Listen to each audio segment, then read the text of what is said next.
Baxın, deyir ki, qadınlardan birisi, xərçəng xəstəni tutulmuşdum. Kimya qəbul edirdim. Bütün formam dəyişilmişdi. Saçım tökülmüşdü. Yəni, arıqlamışdım, cılızlaşmışdım. Cümə günün son saatları barəsində oxudum. Dualar qəbuldur. Yəni, bundan əvvəl salavat. Deyir ki, cümə günündən, baxın, cümə günü günəş batma yarım saat qalmış. Qibləyə dəstəmaz aldım, qibləyə döndüm, əlimi qaldırdım, Allaha yalvardım. Ey Rəbbim, mən xəstəyəm. Ey Rəbbim, səndən şifa istəyirəm. Səndən başqa sığınacaq yox. Ey Rəbbim, mənə şəfa ver. Deyir ki, diz üstə çöküb ağladım, deyir. Və sonra deyir, bir neçə gün sonra həkimin yanına gedərkən yenidən ximiya almağa, deyir ki, məni yoxladı. Dedi ki, səndən xərçəngdən əsər, əlamət qalmayıb.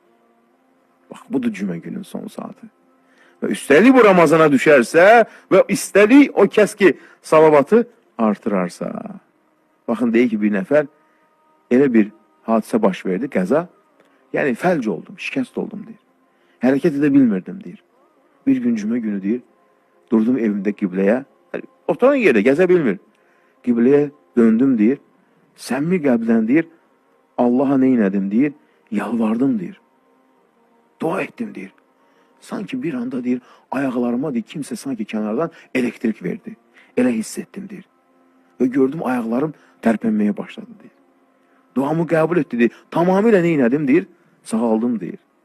Baxın, ona görə nədir?